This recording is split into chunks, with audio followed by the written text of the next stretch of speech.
예, 존경하는 국민 여러분, 문희상 국회의장을 비롯한 선배 동료 의원 여러분, 이낙연 국무총리를 비롯한 국무위원 여러분, 더불어민주당 안산 상록을 출신 김철민 의원입니다.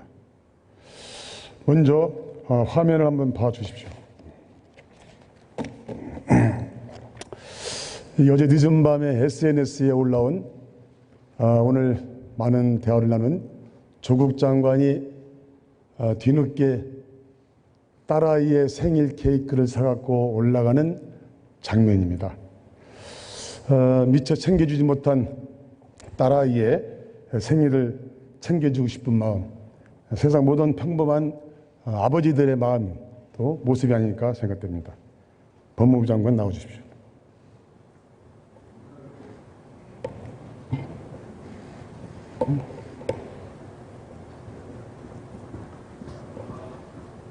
예, 고생하십니다. 어제 SNS에 올라온 사진 보셨습니까? 저는 오늘 출근하고 난 뒤에 누가 보내줘서 알았습니다. 저 밤에 잠깐 보았는데요. 딸아이의 생일을 챙겨주는 것은 뭐 이 시대를 살아가는 아버지들의 당연한 또 의무라고 생각하고 있습니다. 그런데 딸아이 생일을 미처 챙겨주지 못한 그 아빠의 마음을 뒤늦게라도 생일 케이크를 갖고 와서 나누는 마음, 혹시 생일 케이크 같이 잘했습니까? 예. 나누면서 좀 무슨 얘기 나눴습니까?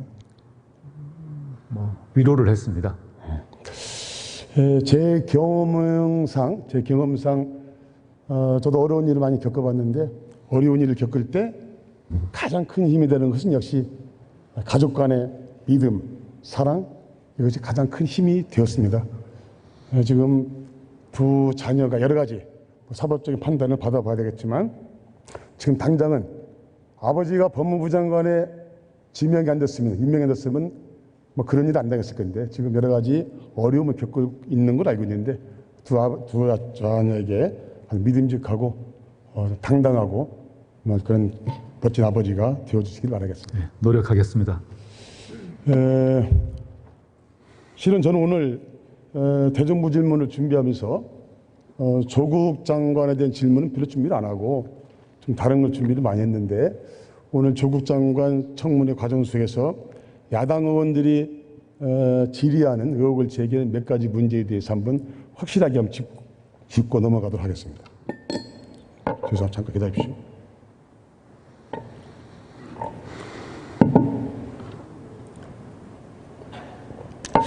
예, 계속 지금 11시간 자택 압수수색 문제가 많은데 이 자리에서 분명히 정리를 해 주셨으면 좋겠습니다. 예. 조국 장관께서 직접 수사 검사한테 전화를 거셨습니까? 아닙니다. 제 처가 저에게 전화를 해서 상황을 얘기를 하고 그런 상태에서 매우 건강이 나빠서 전화를 바꿔줘서 제 처 건강 상태를 좀 고려해달라 이런 부탁의 말씀을 드렸습니다. 지금 타당의 대변인께서 자세한 내용 못 봤지만 수사 검사한테 전화를 해서 외압을 가했다라는 그런 보도가 있는 것 같습니다. 외압을 가한 적 있습니까? 압수수색 문제 내용에 대해서 전혀 얘기한 바 없습니다. 수사를 지휘한 적 있습니까? 없습니다. 방해한 적 있습니까? 없습니다. 한 가지 더 의심스러운 것은 전화를 통한 것은 조국 장관 그리고 사모님 그리고 수사검사 세 분이 하셨는데 그러면 통화한 내용을 통화한 내용을 혹시 야당 의원한테 혹시 조국 장관께서 알려주셨습니까? 전혀 없습니다. 그러면 사모님께 전달해 줬습니까? 전혀 없을 것입니다. 네. 그럼 혹시 물어보겠습니다. 기억이 날지 안 날지는 모르겠지만 혹시 그 당시에 사모님께서 거신 전화가 혹시 스피커폰으로 통화했습니까? 아니면 직접 귀에 대고 통화했습니까? 귀에 대고 한 것으로 알고 있습니다. 그러면 통화 내용에 대해서는 지금 당사자들끼리 알겠네요. 거기 참여했던 그 압수수색에 참여했던 분들이 뭐 한 명이 아니기 때문에 아니 통화 내용을 들은 사람은 한 사람, 저와 제 처와 통화한 사람 이렇게 아니겠습니까? 그래서 저는 혹시 이런 의혹이 벗어지기 위해서는 스피커폰으로 통화를 했으면 훨씬 더 그 내용들이 장관께서 수사팀 수사검사한 한 내용이 정확하게 명명백백하게 밝혀질 것인데 이것이 개인적인 통화를 하다 보니까 그 통화 내용을 지금 하신 분과 받으신 분이 좀 다른 내용으로 전달해 주는 것 같고 또 전달하는 것도 조국 장관은 분명히 내용을 전달 안 했는데 그것을 세 분만이 아는 내용을 타당 의원이 알고 계시다는 것은 이것은 참 제가 알기로는 이해가 가지 않는다라는 생각이 들고 있습니다. 저도 약간 이 점에 대해서 어떤 생각 갖고 계십니까? 저도 아까 질문을 봤을 때 약간 놀라긴 했습니다. 이게요. 예, 잠깐 계세요. 저는 그 시중에 한간에 여러 가지 소문입니다. 제가 면책 특권을 이용해서 드리는 말씀은 아닌데 한간에 여러 가지 소문이 있습니다. 예. 검사 수사 내용들이 엄청나게 빠른 속도로 야당의 국회의원에게 수시로 전달되어진다. 나는 그런 얘기 듣고서 오늘 제가 이 내용을 듣고서 저도 이것이 과연 그렇게 돌아가구나라는 그런 합리적인 의심을 갖게 되었습니다. 이 점에 어떻게 생각하십니까? 그에 대해서는 제가 답변 드리기 좀 부적절한 것 같습니다. 조금 전에 또 타당 의원께서 무슨 말씀하셨냐면요. 그 장관께서 민정수석으로 근무할 당시에 대통령 일가의 비밀, 여러 가지 비리라든지 잘못된 것을 많이 알고 있기 때문에 대통령께서 조국 장관을 어쩔 수 없이 임명했고 또 해임도 못하고 있다라고 야당 의원이 지적하셨습니다. 혹시 그 내용 들으셨습니까? 들었는데요. 저로서는 너무 어처구니가 없다는 생각입니다. 이 국회의원이 면책특권을 이용해서 말씀드리면 좋지만 이 문제는 동료 의원이 하신 말씀이기 때문에 제가 가다보다 말씀드릴 수 없겠지만 제 개인적인 의견으로서는 이것은 국가원수를 모독하는 허위사실 유포요 그리고 또 명예훼손에 해당하는 일이 아닌가라는 생각이 드는데 이 점에 대해서 한번 법적 검토를 해보실 용의가 있으십니까? 법적 검토 여부와 관계없이 너무 터무니없기 때문에 저는 그에 대해서는 답할 가치가 없다고 생각합니다. 네, 알겠습니다. 예, 검찰이 사상 유례가 없는 인력을 동원해서 현재 법무부 장관과 가족들을 한 달 넘게 2달 가까이 먼지 털듯이 수사를 하고 있습니다.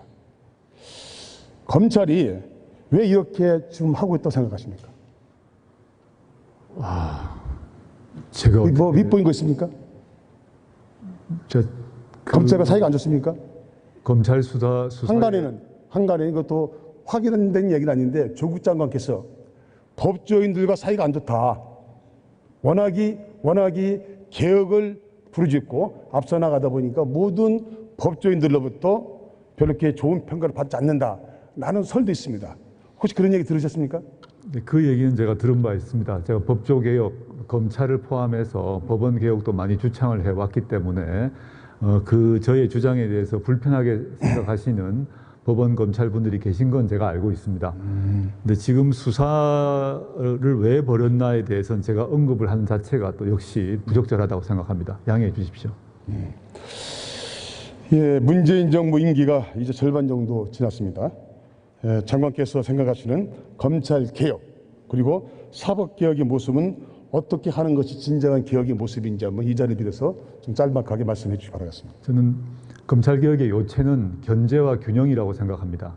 한국 검찰이 OECD 국가에서 가장 최강의 권력을 갖고 있지만 통제를 받지 않고 있기 때문에 검찰이 가지고 있는 권력을 분산하고 또 검찰의 권력 행사에 대해서 여러 가지 방식의 통제가 필요하다라는 것입니다. 그것이 검찰 개혁의 요체이고 그 구체적 방안은 첫째는 공수처 설치, 그건 이제 검찰의 기소 독점을 쪼개는 것이고요. 두 번째, 수사권 조정을 통해서 권한을 일정하게 경찰로 넘겨주는 것. 이를 통해서 경찰, 검찰, 공수처가 서로 공존하면서 서로 견제하는 그런 새로운 시스템이 만들어지지 않을까라고 생각하고 있고 그것이 국정 공약이었을 뿐만 아니라 현재 국민들의 지지도 받고 있는 것으로 알고 있습니다. 예, 고생하셨는데요. 서두에 말씀드렸다시피 어려운 일이 있더라도 또 수사 결과가 어찌 나올지 모르겠지만 그것은 검찰에게 엄정한 수사가, 정확한 수사가 나올 걸로 기대를 걸고 있고, 그때까지 조금 전에 말씀드렸다시피 우리 조국 장관께서는 두 아이의 아빠로서의 역할 충실하게 보여줘서 우리 이 세대를 살아가는 중년 남자의 멋진 모습을 보여주시 바라겠습니다. 예, 감사합니다. 수사와 재판을 통해서 결과가 나올 때까지 겸허하게 기다릴 것이고요. 저희 가족들은 그 모든 절차에 충실히 응할 것입니다. 감사합니다. 그러십시오. 예, 국무총리 나오십시오.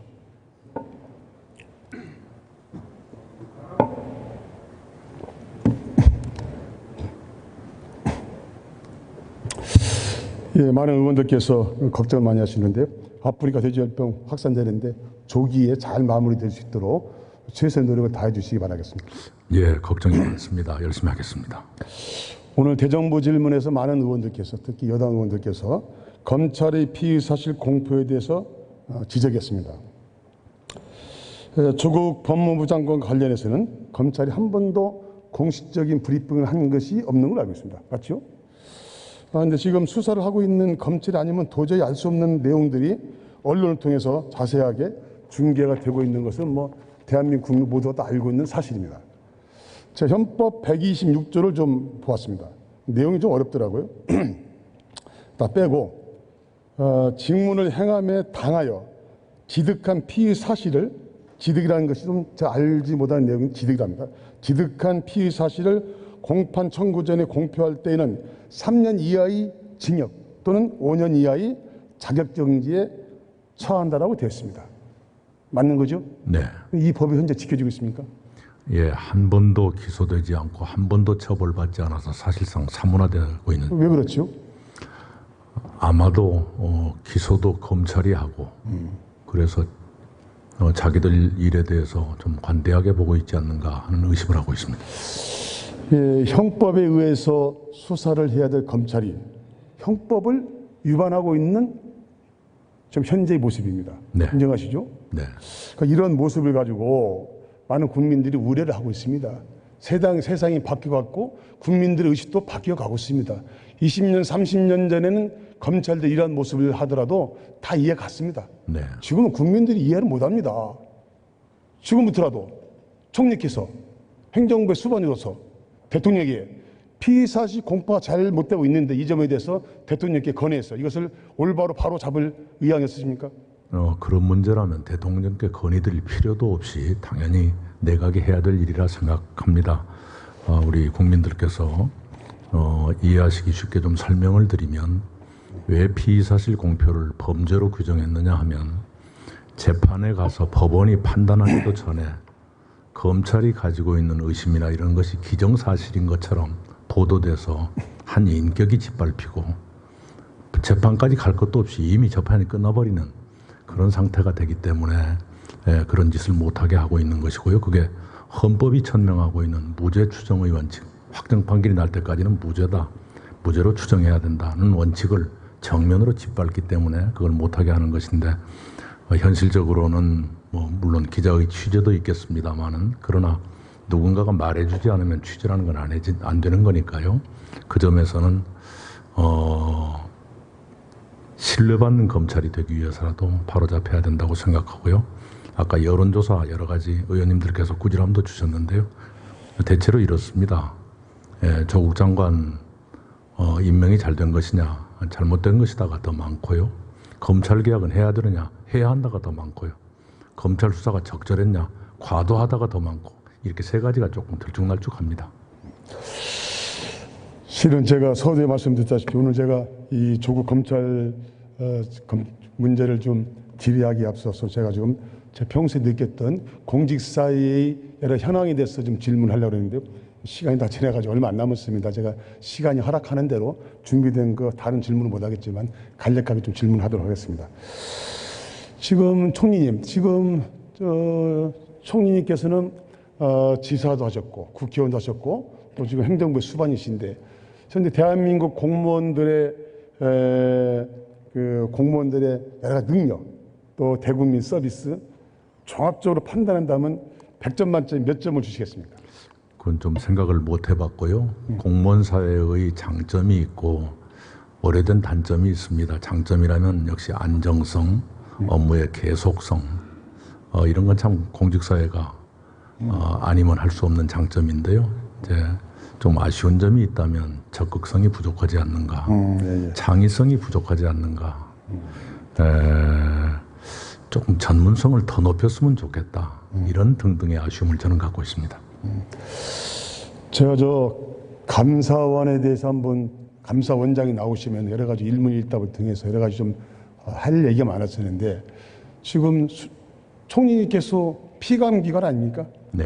피감기관의 수장한테 감사원의 여러 가지 얘기를 좀 제가 질문 드린다는 것이 좀 격이 맞지 않지만 제가 드리는 말씀은 공무원들이 하고 싶은 얘기를 총리님한테 말씀드려서 총리님께서 이러한 이야기들을 감사원의 변화에 좀 적용시켜달라는 뜻으로 말씀드리겠습니다. 얼마 전에 제가 2014년도 안산시장을 마무리하고 2014년도까지 안산시장을 하면서 적극 행정을 통해서 안산시가 열악한 환경이니까 그래서 안산시를 좀 좋은 도시로 만들자는 의미에서 저와 코드를 맞췄던 직원을 비서실장으로 임명해서 그 직원이 4년간을 한 번도 빠짐없이 매일같이 열정적으로 안산시 발전을 위해서 일했습니다. 대부도가 황무지였는데 대부지를 정말 서해안 최고의 관광 벨트로 만들기 위해서 불철주야 가리지 않고 일을 해왔습니다. 그러다 보니까 조금 관련 규정에 관련 법규에 없는 내용도 조금 오버할 수가 있고 좀 했습니다. 참으로 그 바람에 안산시가 대부도의 테마파크가 수도권에서 정말 이름난 그런 관광 벨트로 이름을 났습니다. 또 관광객들이 많이 모였습니다. 안산시의 위상을 높이는 데 크나큰 역할을 했는데 제가 시장에 그만두고 감사원 감사를 받았습니다.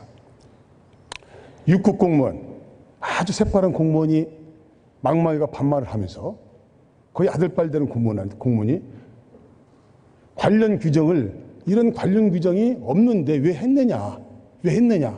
하지 말라는 법을 한 게 아니고 해서도 안 되는 법이 있는데 이걸 네 자의적으로 해석을 해서 했느냐라는 식으로 이 관련 법규 조금 잘못했다 해석을 한 걸 가지고서 참 인격적인 모욕을 줘가면서 그분을 갖다가 지적을 했습니다.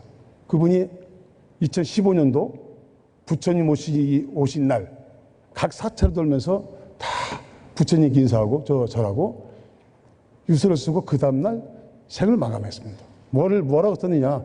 열심히 일한 것밖에 없는데 감사원이 와서 전후사정 따지지 않고 결과만 가지고서 따지는데 방법이 없다. 내가 이것을 결박을 유지하는 것은 죽음밖에 없다라고 죽음을 선택했습니다. 생을 마감했습니다. 그 당시에 수많은 안산시의 공직자들이 가장 유능했던 공직자 한 명 잃었다고 정말 슬픔에 생겼습니다. 이런 모습들이 즉 감사원이 적극 행정을 추진하는 공무원들에게는 채찍을 주고 적당히 일 안 하고 놀고 그저 때만 되면 승진과 보직을 잘 받는 그런 공직자들만 우대하는 이러한 공직사회가 아직도 만연되어 있다. 이것을 이번 기회에 참 바꿔서 열심히 일하는 공무원들에게는 좀 혜택을 주고 또 그 일하는 과정 속에서 조금의 실수가 있다 손치더라도 이것을 이해하고 용서하고 실패를 경험해본 자만이 큰 성공을 얻을 수 있는데 감사원은 그게 아니고 실패를 한 사람도 잡아내는 겁니다.